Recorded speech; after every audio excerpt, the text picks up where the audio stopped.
국립호남권 생물자원관 초등학생 대상 비대면 강의 그 9번째 시간입니다. 오늘은 생물 다양성 감소라는 주제로 강의를 할 텐데요. 바로 지난 차시에 우리가 생물 다양성이 어떤 개념인지, 어떤 의미가 있는지 쭉 살펴봤죠, 그렇죠? 그래서 우리가 일반적으로 생물 다양성 하면은 어떤 생태계나 어떤 환경에, 어떤 서식지에 얼마나 다양한 생물 종들이 있는지 정도로는 알고 있지만 그러한 수준에서 그치지 않고 이제는 어떤 수준? 생물 종 수준을 넘어서서 유전자적 차이, 그러니까 같은 종 안에서도 개체들 사이에 차이가 있을 수 있죠. 그런 차원에서의 어떤 고려, 더불어서 사실상 생물 종이 다양하고 또 유전적으로 다양한 개체들이 어느 한 곳에 있을 수 있다는 것은 그곳의 환경적인 인자들이 굉장히 뭐하다? 단조롭지 않고 다채롭다라고 우리가 볼 수 있는 거죠. 그래서 이제는 생물 다양성이라고 하는 것을 단순히 종이 별로 없구나, 아주 단조로운 종 구성으로 이루어져 있구나, 혹은 많구나, 뭐 이런 개념이 아니고 유전적인 부분과 환경적인 부분들까지도 통합적으로 고려한 그런 개념이고 그런 용어다. 그게 무슨 말이겠습니까, 여러분들? 지금 오늘 우리 강의의 주제이기도 한 바로 이 생물 다양성 감소라는 것은 어느 한 곳에, 어느 한 서식처에, 어느 한 환경에, 어떤 생태계에 있는 생물 종수만 줄어드는 것이 아니라 그곳에 있는 생물들의 유전적인 다양성, 그리고 그곳의 생태계가 보다 단조로워지는 것을 동시에 의미를 하는 거겠죠. 그래서 왜냐하면 이게 뗄래야 뗄 수 없는 그런 관계라고 할 수밖에 없는 것이, 앞서 말씀드린 대로 애초에 특정 환경에 어떤 생태계에 다양한 생물들이 있고 또 다양한 생물들만 있는 것이 아니라 그곳에 머물러 있는 그 친구들이 유전적으로도 다양하다라고 하는 것은 바로 그것이 무엇을 의미하냐, 그곳의 생태계가 굉장히 이질적이고 복잡하고 단조롭지 않고 다채롭다라는 것을 의미한다고 제가 말씀드린 바 있죠. 그래서 오늘 이제 여러분들께 우리 또 오늘 차시 다음에 이제 마지막 10차시가 남아 있는데, 여튼 지난 차시에 이어서 생물 다양성에 대해서 말씀을 드릴 테지만 오늘은 어디에다가 조금 더 집중해서 어디에 주안을 두고서 말씀드릴 거냐면 우리 인간이 지구상에 있는 다양한 생물들에게 얼마나 위협적으로 많은 어떤 일들을 해왔는지, 그리고 그것이 이 생물 다양성 감소에 어떠한 영향을 얼마나 미쳤는지에 대해서 자세히 살펴보도록 할 겁니다. 그래서 뭐 여러분들도 저도 다 마찬가지겠죠. 이러한 생물 다양성 감소에 알게 모르게 조금씩 의도치 않게 기여를 했던 부분도 분명히 있을 거예요. 그래서 우리가 이런 식으로 이런 많은 실수들을 해왔구나라고 스스로 돌이켜도 보고 반성할 수 있는 시간도 갖고, 더불어서 동시에 앞으로 이런 부분들을 더 의식적으로 신경을 써야겠다라는 그런 어떤 마음가짐을 가져볼 수 있는 시간이었으면 하는 바람으로 제가 이번 차시를 준비를 해봤습니다. 그래서 뭐 특별히 어려운 내용이라든지 부담스러운 내용은 없을 테지만 그래도 마음 한켠이 조금은 불편할 수도 있는 그런 내용일 수도 있다는 거 미리 말씀을 드릴게요. 자, 그러면 오늘 강의를 본격적으로 시작해 보도록 하겠습니다. 생물 다양성 얘기를 할 때에는 요 생물 자원에 대한 얘기를 먼저 하지 않을 수가 없죠. 지난 차시에서도 서두에서 앞쪽 부분에서 제가 여러분들께 이런 말씀을 드렸었습니다. 생태계라고 하는 것은 비생물 요소와 생물 요소로 구성이 되어 있으며 그 생물 요소들이라고 하는 것들은 우리에게 아주 친숙한 그런 것들, 우리 주변에 있는 모든 생물들, 이 친구들은 다 하나같이 우리에게 어떤 것으로서 기여할 수 있다? 네, 맞습니다. 자원으로서 기여할 수 있다. 그래서 사실상 우리 주변에, 우리 인간을 포함해서 우리 주변에 있는 모든 살아있는 것들, 그렇죠?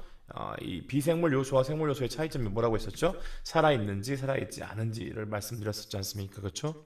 그래서 이 살아있는 모든 것들은 자원으로서 우리에게 여러 가지 유익과 편익을 제공할 수 있는 만큼 우리가 그런 것들에 더 많은 관심을 갖고, 그런 것들이 지구상에서 사라지지 않고 우리 인간과 오래도록 함께 나갈 수 있도록 하기 위한 많은 노력들을 누가 해야 된다? 바로 우리가 해야 한다. 왜? 우리가 하지 않으면 안 되는 것들이죠. 왜냐하면 그 결과가 고스란히 우리에게 돌아오기 때문에. 그리고 특히나 우리 인간이 굉장히 많은 생물들을 멸종의 위기에 빠뜨렸고, 실제로 많은 생물들이 우리 인간으로 인해서 지구상에서 자취를 감추기도 했지 않습니까? 지금 이 순간에도 많은 생물들이 사라져 가고 있다. 그래서 우리 인간은 새로운 생물을 만들 수가 없어요. 적어도 지금까지는. 그리고 만들 수가 있다고 하더라도 자연에 있는 것만큼이나 그렇게 안정적이고 굉장히 많은 기능들을 수행할 수 있는 그런 생물과 비슷한 것을 만든다는 것은 사실 그렇게 복잡하고 높은 수준의 기능을 수행할 수 있는 로봇을 만드는 것은 가능할지 몰라도 자연에 있는 생물 그대로를 만들어낸다는 것은 모르겠습니다. 불가능에 가까울지도 몰라요. 그렇기 때문에 지금 살아있는 그 자연스러운 자연 속에 있는 그 생물들을 갖다가 더 소중히 여기고 그런 것들에 더 많은 관심과 그런 것들을 지켜내기 위한 노력이 필요하다고 제가 강조드리는 겁니다. 여튼 모든 생물은 자원으로서의 가치와 잠재성을 지니고 있다는 말씀 다시 한번 드리면서 우리가 어째서 생물 다양성을 높은 수준으로 유지시킬 수 있도록 노력해야 하는지에 대한 말씀을 더욱더 이어서 말씀드리도록 하겠습니다. 자, 다시 한번 생물 다양성의 정의에 대해서 말씀을 드릴게요. 특정 생태계에서 살아가는 생물들의 다양성, 즉 풍요로움을 갖다가 단순히 생물종 수준에서만 언급하는 것이 아니고 어느 수준까지, 그렇죠, 굉장히 미시적인 유전적인 수준에서부터 굉장히 거시적인 환경적인 수준까지 함께 고려해서 나타낸 종합적인 지표다. 그러니까 어떤 수준인 거죠. 그래서 생물 다양성이 높다라고 우리가 말하려고 하면은 단순히 생물 종만 다양한 것이 아니고 그러한 생물들이 그 안에서 살아갈 텐데 한 종 안에서도 개체들이 서로 조금씩은 다른 모습, 그리고 환경적인 측면에서도 단조롭지 않고 아주 다양한 생태계들이 어우러져 있을 때 어떤 환경 요소들이 굉장히 복잡하게 어우러져 있을 때 그곳을 갖다가 종합적으로 생물 다양성이 높다라고 우리가 평가할 수 있다는 거죠. 왜냐하면 유전적 다양성과 종 다양성 그리고 환경 다양성은 절대로 따라갈 수가 없습니다. 무조건적이에요. 유전적 다양성이 높을 때 그것은 분명히 환경적 다양성이 높을 수밖에 없고 환경적 다양성이 보장이 된다면 그곳에 다양한 생물들이 살 수밖에 없는 거죠. 왜? 생물과 환경이라고 하는 것 그리고 생물과 유전자라고 하는 것은 절대로 뗄래야 뗄 수 없는 아주 밀접한 연관과 관련이 있는 그런 관계 맺음 속에 있는 것들이기 때문입니다. 그래서 우리가 이런 것들을 사실 의식적으로 반드시 함께 보자라기보다도 함께 볼 수밖에 없는 그런 성질의 것들이라는 거죠. 그래서 생물 다양성에 대한 개념을 한 번 더 짚어보았습니다. 그래서 이 생물 다양성의 정의에 기초해서 생물 다양성의 감소 혹은 생물 다양성의 훼손이 이루어졌을 때 어떤 문제들이 발생할 수 있고 어디에 주로 문제들이 발생하는지에 대해서 우리가 조금 더 자세히 살펴볼 수 있을 것 같아요. 자, 그래서 앞서 말씀드린 내용인데 다양한 환경이 조성이 되면 그것은 곧 복잡하고 다양한 유전적 특성의 다양한 생물들을 의미한다. 그래서 환경이 복잡하고 다양하면 당연히 그러한 환경들 속에서 어우러져 살아갈 수 있는 생물 종수가 늘어날 뿐만이 아니라 그런 다양한 환경 속에서 나름대로 적응해서 살아가기 위해서 여러 가지 어떤 유전적인 형질들이 선택이 될 텐데 아무래도 환경이 서로 같지 않다 보니 환경이 단조롭지 않다 보니 그런 복잡 다양한 환경 속에서 선택이 될 수 있는 생물종 그리고 선택이 될 수 있는 유전 형질도 다양해질 수밖에 없다는 거죠. 그래서 제가 여러분들께 지난번에 예시를 드렸었죠. 지구상에 이렇게 우리 인간들이 살지 못하는 곳이 없을 만큼 지구상의 넓은 곳에 우리 인간들이 흩어져서 살아가고 있는데 흥미롭게도 우리 인간들이 다 똑같은 모습, 다 똑같은 외관이 아니고 피부색도 다르고 피부의 느낌도 다르고 피부의 건강함도 다르고 피부에 있는 색소의 밀도도 다르고 키도 다르고 여러 가지로 다른 것들이 많죠. 예를 들어서 IQ 같은 경우도 차이가 많이 납니다. 생각보다. 그래서 왜 같은 인간임에도 불구하고 그저 지구상에서 서로 다른 위도와 경도와 고도에 살고 있을 뿐인데 왜 이렇게 다를까? 바로 그게 원인이라는 거죠. 서로 다른 위도, 서로 다른 경도, 서로 다른 고도와 같은 어떤 환경적인 차이가 그곳에서 조금 더 높은 생존율을 보이고 그곳에서 조금 더 잘 적응할 수 있는 유전 형질을 결정하게 되고 그래서 같은 인간임에도 불구하고 어떤 지역에 사는 사람들은 피부색이 더 밝고 혹은 더 어둡고 키가 더 크고 키가 더 작고 어떤 곳은 키가 큰 것이 더 유리할 수 있고 반대로 어떤 곳은 키가 작은 게 더 유리할 수 있고 어떤 곳은 피부가 조금 더 어두운 색인 게 더 유리할 수 있고 또 반대로 어떤 곳은 피부가 밝을 때 더 유리할 수 있다라는 거죠. 그래서 환경적인 어떤 그 다채로움이 굉장히 중요할 수 있다. 그래서 우리가 단순히 생물이 많고 적고 유전적인 다양성이 있고 없고의 문제로 국한될 것이 아니라 그런 어떤 차이의 근본적인 원인에 해당하는 이 환경적인 부분들까지도 우리가 함께 통합적으로 시스템적으로 고려를 해야 한다라는 어떤 필요에서 지금 생물 다양성의 개념이 더 어떻게 된 거예요? 확장이 된 거죠, 확장이. 그래서 어떤 생태계 안에도 환경이 다양해야지만이 이렇게 생물들이 더 복잡하게 제가 여러분들께 말씀드렸죠. 먹이 사슬도 단조로우면 안 되지만 그런 먹이 사슬들로 이루어지는 먹이 그물 또한 단조로워지면 안 되는데 단조로워지지 않게 하기 위해서는 어떻게 해야 한다? 환경이 보다 더 복잡하고 다채로운 형태로 유지 관리되어야지만이 거기에서 어우러져 살아갈 수 있는 생물 종수도 많아지게 되고 또 자연스럽게 생물 종수만 많은 데서 그치는 것이 아니라 더욱더 다채롭고 복잡한 형태의 유전 형질들이 발생할 수 있다 자연스럽게. 그러니까 여러 환경들에서 선택이 될 수 있다는 거죠. 되게 중요한 부분입니다. 그래서 제가 여러분들께 지난 차시 때 비유를 드렸었죠. 미국이나 중국에서 우리가 흔하게 관찰할 수 있는 아주 드넓은 옥수수밭 같은 경우에 굉장히 많은 돈을 벌 수 있는 그런 어떤 경제적인 자산일 수도 있겠지만 누군가에겐 하지만 생태계 차원에서 봤을 때 생태학적으로 봤을 때 그리고 생물종 다양성 측면에서 봤을 때 지구적 차원에서 봤을 때 과연 그러한 농경지가 그러한 밭이 옥수수 밭이 과연 정말이지 건강한 생태계라고 우리가 부를 수 있을 것이냐 절대로 그럴 수 없다는 거죠. 기본적으로 옥수수가 우리 인간에게도 그다지 좋은 작물이 아닐 뿐더러 엄청나게 많은 면적이 다 옥수수로만 채워지면 어떻게 된다? 그 옥수수를 이용할 수 있는 혹은 옥수수를 좋아하는 친구들만 그곳에서 생존할 수가 있고 이를 제외한 모든 생물들은 다 어떻게 돼야 하는 거예요? 다른 곳으로 이주를 하거나 다른 곳으로 이사를 가거나 아니면 죽음을 맞이하거나 굉장히 안타깝고 비관적인 그런 말이 아닐 수 없죠. 근데 여러분들 이게 우리가 그냥 되게 우습게 넘기고 간과할 문제가 아니라는 겁니다. 생각보다 이 돈의 논리, 어떤 경제적인 논리로 인해서 생태계적 다양성이라든지 생태적 가치라고 하는 부분은 뒷전으로 밀리는 경우가 아주 다반사죠. 그래서 어른들은 나이가 많은 어른들은 우리 부모님들은 이제 그래도 책임져야 할 가족이 있고 신경 써야 할 부분들이 많다 보니까 돈이라고 하는 거에 조금 더 민감하게 반응하실 수 있을지 몰라도 여러분들만큼은 물론 여러분들도 용돈이 많으면 좋겠죠. 그렇습니다. 그렇지만 그래도 그런 부담이 조금 덜한 여러분들만큼만이라도 돈보다는 우리 주변에 있는 수많은 생물들을 조금 더 생각하는 그런 예쁜 마음을 가졌으면 좋겠다는 것이 여러분들에게 강의를 하고 있는 제 아주 간절한 바람이에요.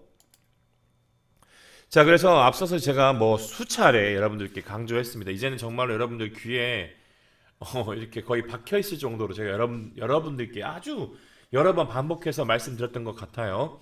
지구상에 있는 모든 생물들은 뭐다? 네, 생물 자원이라 할 수 있다. 그래서 우리가 이미 굉장히 많은 생물들에게 의존하여서 정말 그들이 아낌없이 주고 그들이 대가 없이 주는 아주 많은 서비스라든지 편익을 누리고 있습니다.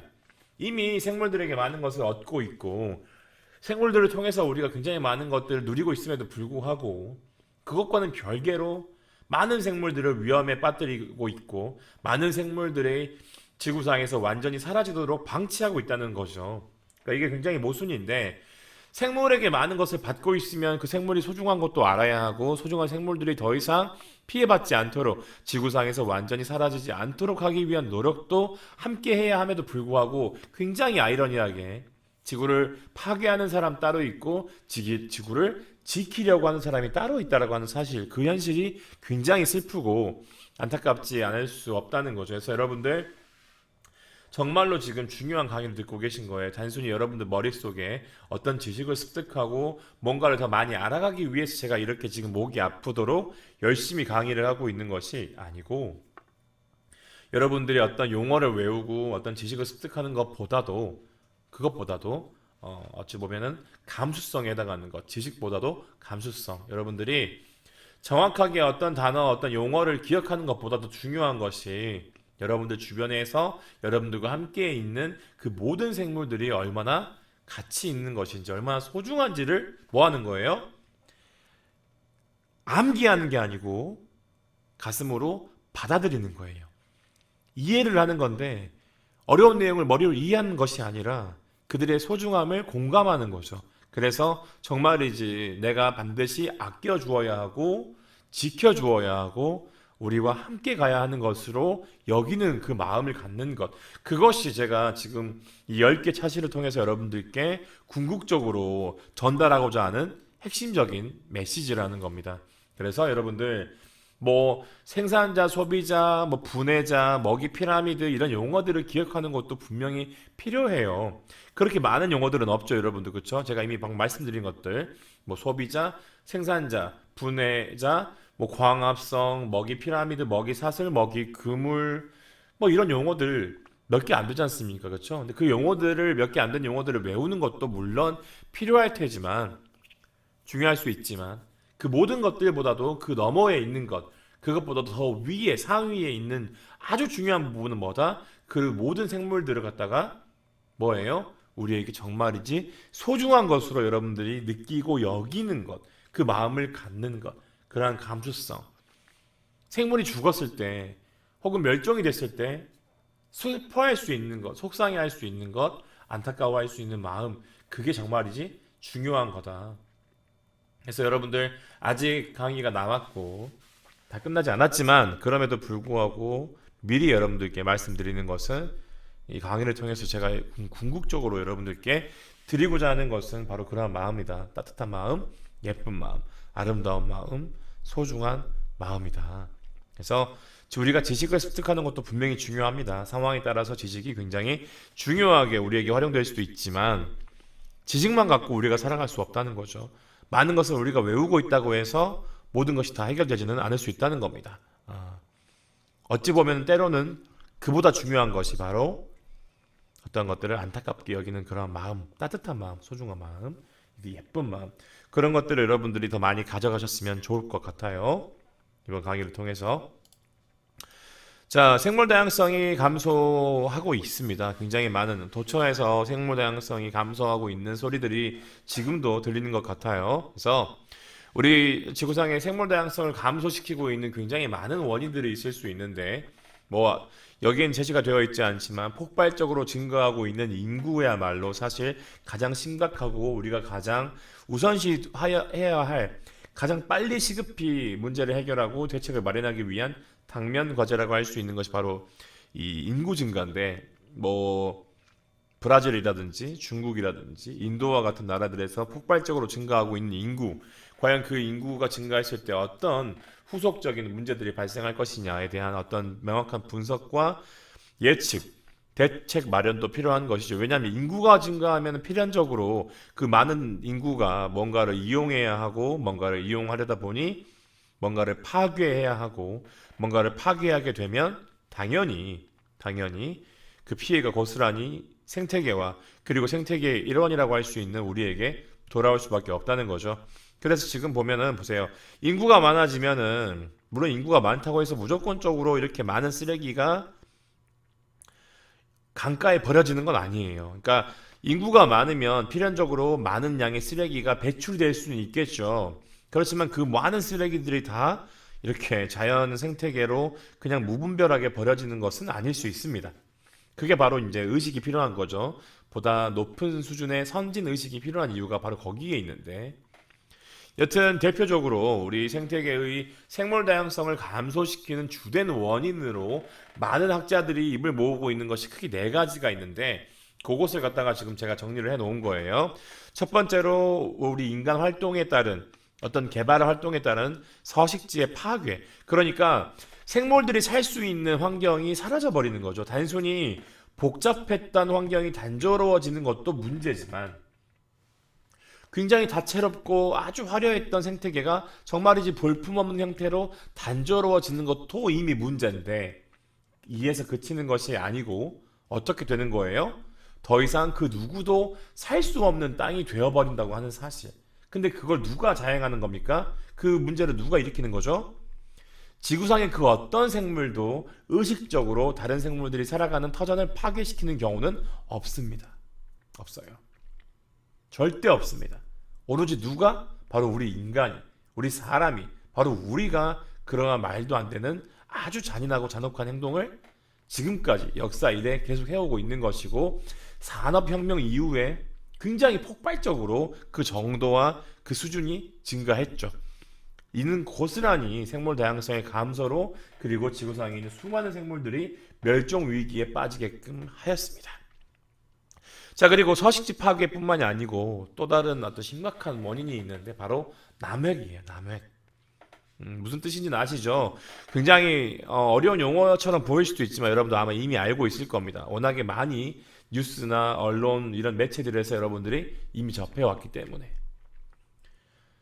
필요한 만큼만 잡고 필요한 만큼만 죽이면 되는 건데, 더 많은 돈을 벌기 위해서, 아주 우리 인간의 욕심을 충족시키기 위해서 필요 이상으로 이 생물들을 갖다가 사냥하고 죽이고 살생을 자행해서 생물들의 그 개체수가 유지가 될 수 없도록. 사실 우리 여러분들 그 생태 피라미드에 대해서 배우면서 제가 여러분들께 아마 이런 용어를 소개시켜 드린 적이 있어요.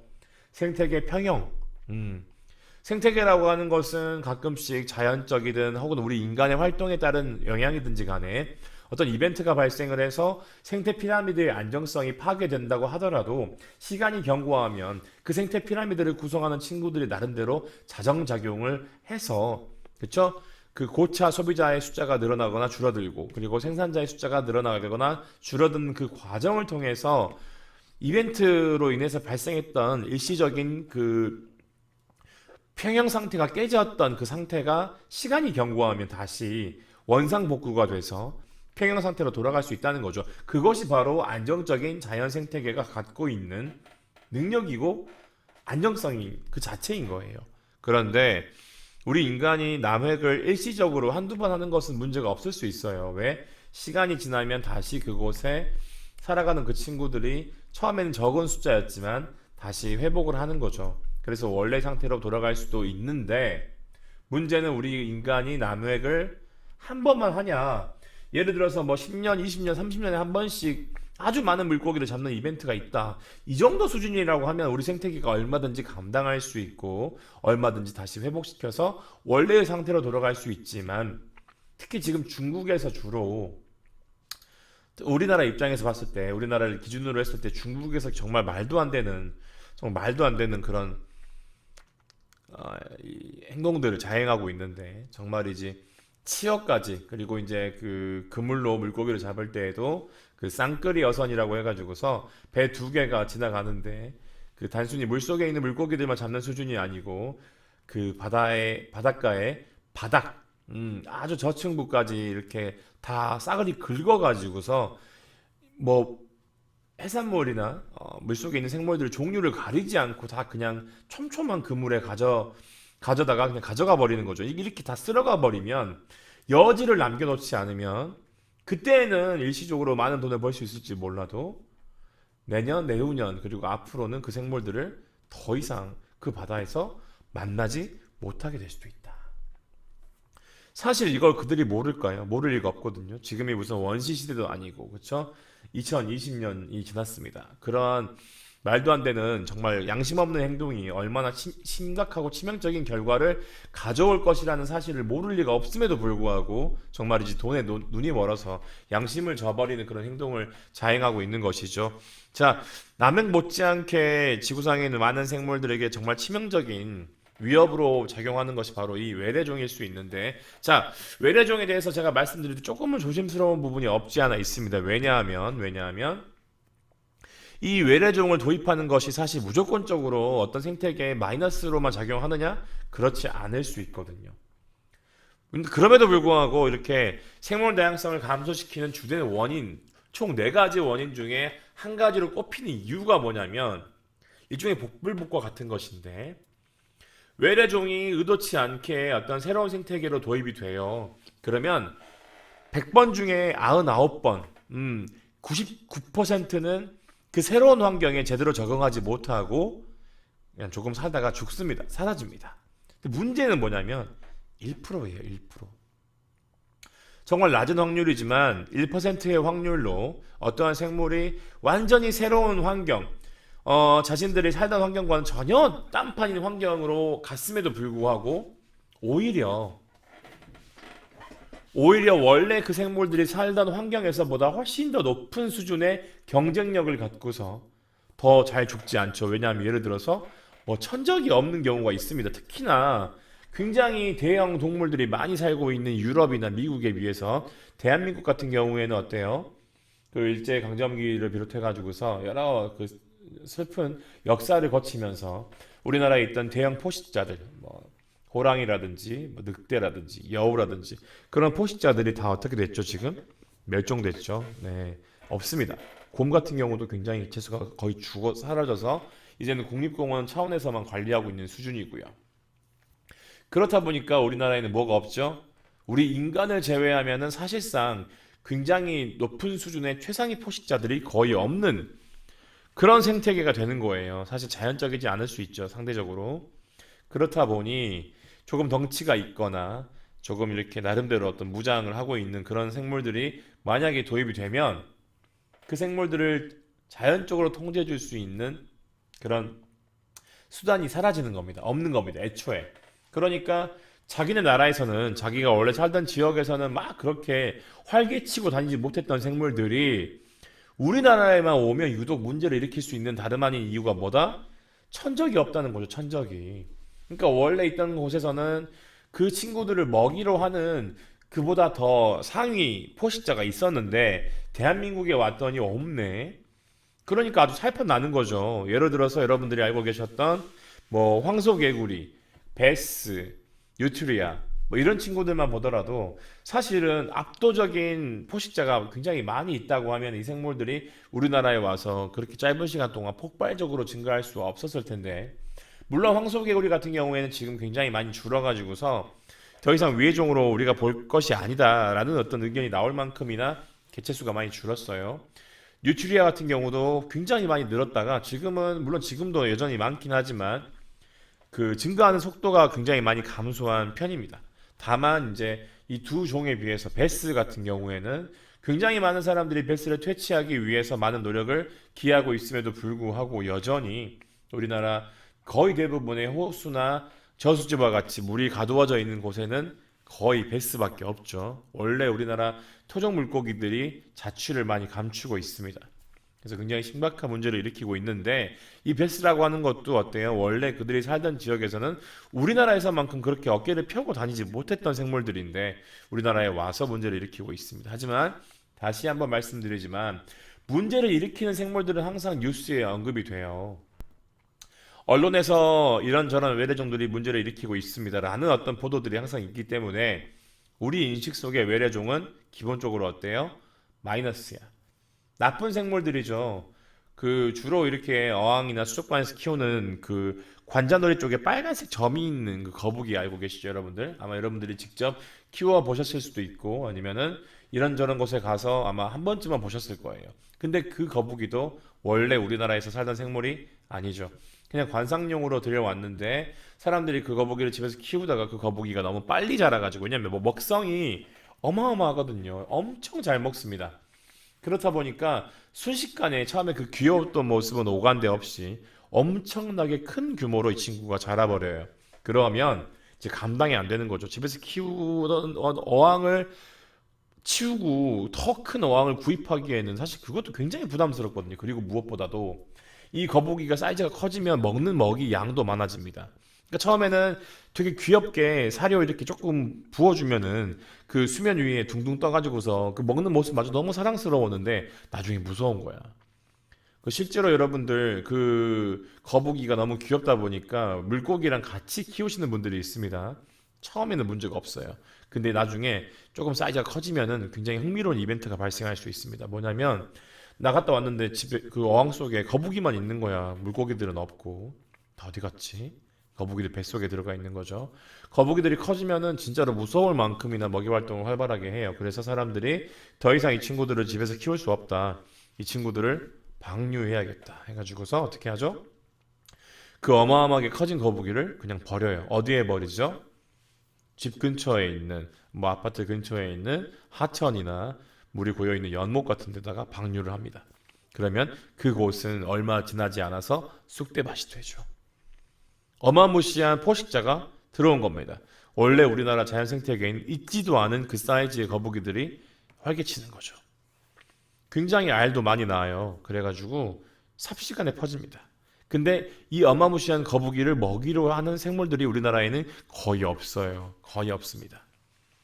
그렇다 보니까 우리 인간이 결국에는 더 많은 일을 해야 하고 우리 인간이 그러한 생물들을 퇴치하는 데 훨씬 더 많은 돈을 써야 하고 많은 시간이 필요하며 많은 인력이 동원이 되어야지만이 문제를 완벽하게 해결하지 못하더라도 문제의 수준을 좀 낮추는 데 기여할 수 있게 되는 거죠.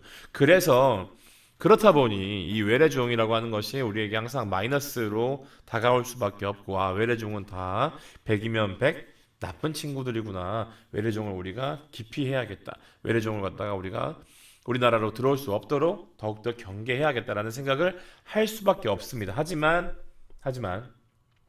물론 생물 다양성 보존을 위해서 외래종이 우리나라에 함부로 들어오게끔 방치해서도 안 될 것이며 철저하게 외래 생물들이 우리나라에 도입되는 그 과정 같은 것들을 철저하게 관리를 해서 위험 수준이 있는 생물들은 절대로 단 한 개체도 들어오지 못하도록 할 필요가 있습니다. 하지만 사실상 지난 100여 년의 시간 동안 우리나라로 새롭게 유입이 된 외래종은 정말 많아요. 몇백 종이 외래종입니다. 사실상 몇백 종 이상이에요. 정말로 많은 수백여 생물들이 외래종임에도 불구하고 그 생물들이 다 우리나라에 들어와서 문제를 일으켰었냐? 지금도 다 문제를 일으키고 있냐? 그렇지 않다는 겁니다.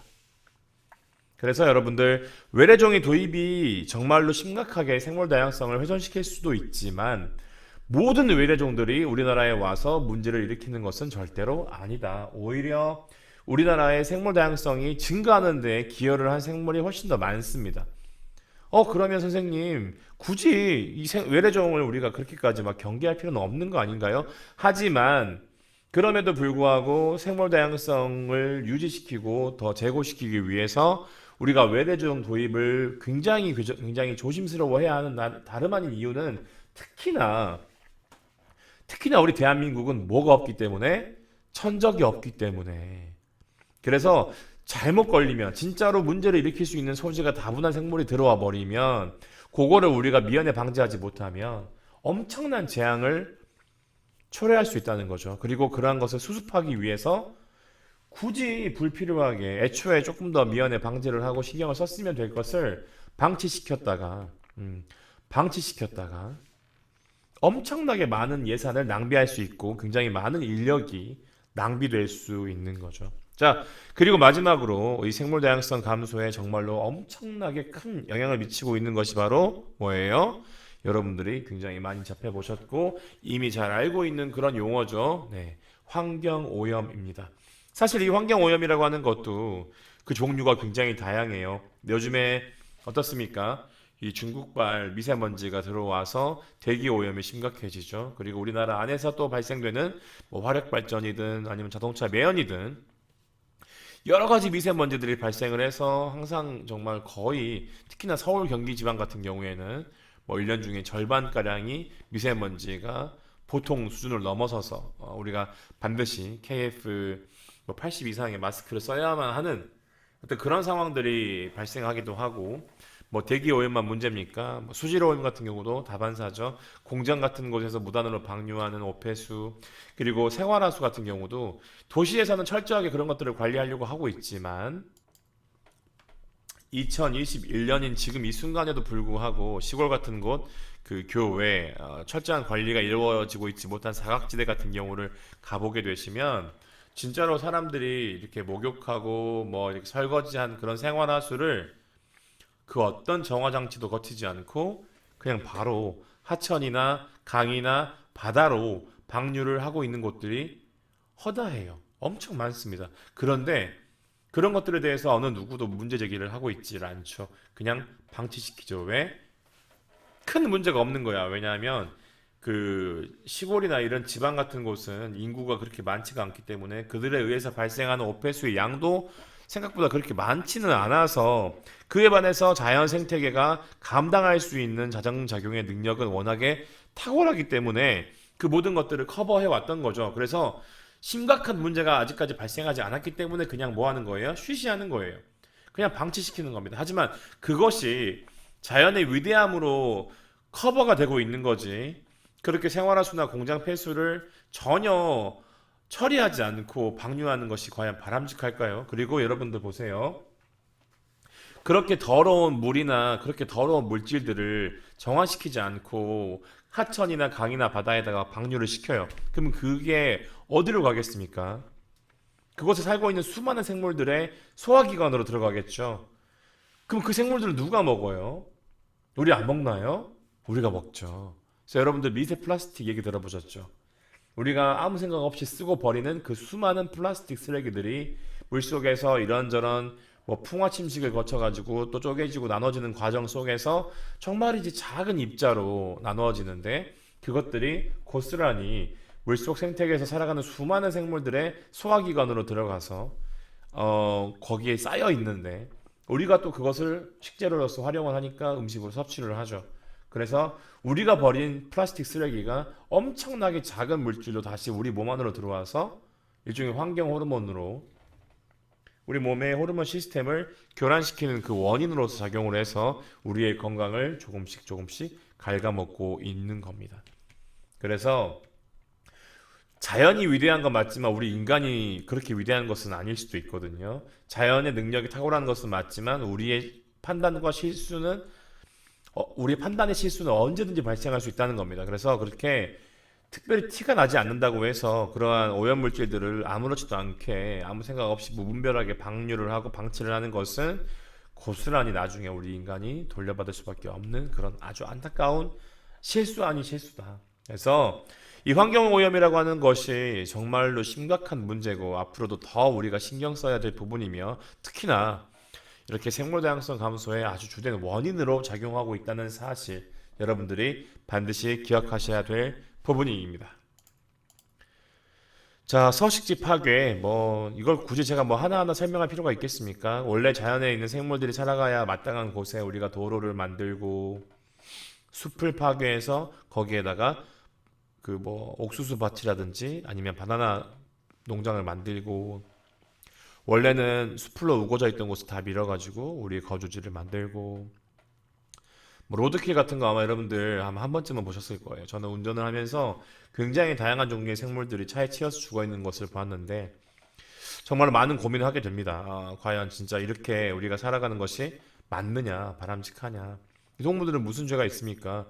원래 그들이 뛰어놀던 그들의 서식처가 단절되고 파괴돼서 갈 곳이 없거나 아니면 원래 있던 생태계가 오염이 돼서 혹은 기후 변화로 인해 가지고서 먹이가 줄어들어서 이렇게 추락으로 밑으로 내려와서 먹이를 구하려고 하다가 이렇게 도로가로 와서 죽임을 당하는 그런 안타까운 상황들이 지금 이 순간에도 발생하고 있죠. 남역에 대해서 말씀드렸습니다. 앞서 말씀드렸던 것처럼 중국 같은 경우에 정말 심각하죠. 물론 중국의 인구가 많은 것은 사실이지만 자 보십시오. 중국의 인구만의 문제가 아닐 수 있다는 거죠. 그래서 우리 한국과 비교했을 때 거의 뭐 25배에 육박하는 수준의 그 해산물들 그렇죠? 물고기나 어패류들을 갖다가 이렇게 거둬들이고 있는 거죠. 그래서 과연 이것이 바람직하냐? 이러한 형태로 말도 안 되는 남획을 계속 방치했을 경우에 우리가 이러한 어떤 해산 자원들을 우리 후손들한테까지 물려줄 수 있을 것이냐에 대한 어떤 근본적인 회의가 됩니다. 그 마트에 가보시면은 총알 오징어라고 해서 판매하는 게 있어요, 여러분들. 말 그대로 총알 사이즈만큼의 아주 작은 오징어인 건데 그냥 이 이름만 들어보면은 원래도 사이즈가 작은 오징어인가 어떤 그런 특별한 종인가라고 우리가 오해를 할 수 있지만 사실은 이것은 총알 오징어라고 하는 종류의 오징어가 아니고 그냥 오징어의 새끼예요, 새끼. 아주 어린 오징어를 갖다가 이렇게 잡아서 판매하는 겁니다. 왜? 맛있거든요. 근데 이 친구들이 자랐다고 하면은 이 친구들 한 마리가 또 셀 수 없이 많은 새끼들을 만들 수 있었을 텐데 그런 기회도 갖지 못하고, 그러니까 생물들이 생식의 기회를 갖지 못하고 이렇게 어린 상태일 때 죽어버리면, 지금도 사실 우리나라 오징어의 수확량이 굉장히 많이 줄었거든요. 예전에 비해서. 이 기후 변화로 인해 가지고서 수온 상승 같은 것들 여러 가지 문제들, 그리고 중국의 이런 말도 안 되는 무지막지한 어업 같은 것들, 그런 것으로 인해서 이미 우리나라에서는 명태가 더 이상 잡히지 않고 오징어 수확량도 굉장히 많이 줄어가고 있는 추세입니다. 그런데도 불구하고 여전히 마트에 가면 이런 총알 오징어라고 하는 있지도 않은 이름으로 새끼 오징어들을 갖다가 죽여서 판매를 하고 있는 거죠. 안타까운 일이 아닐 수 없습니다. 자, 외래종 도입 같은 경우는 제가 여러분들께 충분히 설명을 드렸어요. 뭐 더 자세히 말씀드릴 건 없고, 다만 이렇게 문제를 일으키고 있는 외래종들도 많이 있긴 하지만 이건 팩트를 말씀드리는 겁니다. 우리나라에 도입된 99%의 외래종들은 이런 문제를 일으키기보다도 오히려 우리나라 생태계에 많은 도움을 주고 있다 하지만, 그럼에도 불구하고 우리가 이 외래종 도입이라고 하는 것에 굉장히 많은 경계심을 가져야 하는 이유는, 대한민국이라고 하는 곳이 인간을 제외하고는 이런 생물들에게 그 어떤 천적도 마련해 줄 수 없기 때문이라는 거죠. 이 친구들을 우리가 간과하고 무시하면 그 피해를 고스란히 누가 입게 된다? 대한민국에 있는 수많은 생물들 뿐만이 아니라 그 생물들과 함께 살아가야 할 우리 인간에게도 정말 치명적으로 작용할 수가 있다라고 하는 부분 다시 한번 말씀드립니다. 뭐 이런 사진 보면 되게 눈물 나지 않나요? 그렇죠? 근데 이런 사진들이 뭐 다른 나라의 사진은 제가 가져온 것이 아니고 우리나라에서 얼마든지 볼 수 있는 사진들이고, 실제로 우리나라에서 찍었던 사진들이라는 거, 태안 기름 유출 사진인데요. 그래서 환경 오염이 정말로 우리와 아주 가까이 있는 문제 아니겠습니까? 우리가 조금 더 의식적으로 살아야 하겠고, 더 많은 공부를 해야 하며, 이러한 것들이 얼마나 심각한 문제를 야기할 수 있고, 나중에 그 피해가 고스란히 우리 인간에게 돌아올 수밖에 없다라는 사실, 한 번 더 기억해야 할 필요가 있겠습니다. 생물 다양성의 감소라고 하는 것은 당연히 우리가 이용할 수 있는 생물 자원의 감소를 의미하는 거기 때문에 나중에 결국에는 어때요? 우리 인류의 생존을 직접적으로 위협할 수밖에 없는 그런 아주 치명적인 원인으로 작용할 수 있다. 그래서 여러분들 영화 속에서 나오죠? 인터스텔라에서 보게 되면은 정말 우리 인간이 살기 어려울 만큼 척박한 환경이 되어버렸는데, 그 와중에도 살아남을 수 있는 그 식물이 옥수수여가지고, 지금도 안 그래도 이미 충분히 옥수수 밭이 많은데 앞으로는 더 이런 위기가 증폭될 수밖에 없다는 거죠. 정말 심각한 문제가 아닐 수 없습니다. 옥수수 맛있죠. 하지만 우리가 옥수수만 먹고는 살 수 없다는 겁니다. 마찬가지로 지구상에 있는 수많은 생물들도 마찬가지로 여러 가지 먹이가 필요하다는 거죠. 그래야지 더 건강한 생태계가 유지가 될 수 있고, 자, 오늘 크게 네 가지에 대해서 살펴보았습니다. 생물 다양성 감소를 유발하는 대표적인 원인들이 많지만 그 중에서도 네 가지를 준비했었죠. 첫 번째 뭐였습니까? 서식지 파괴. 두 번째 양심 없이 잡는 것, 남획.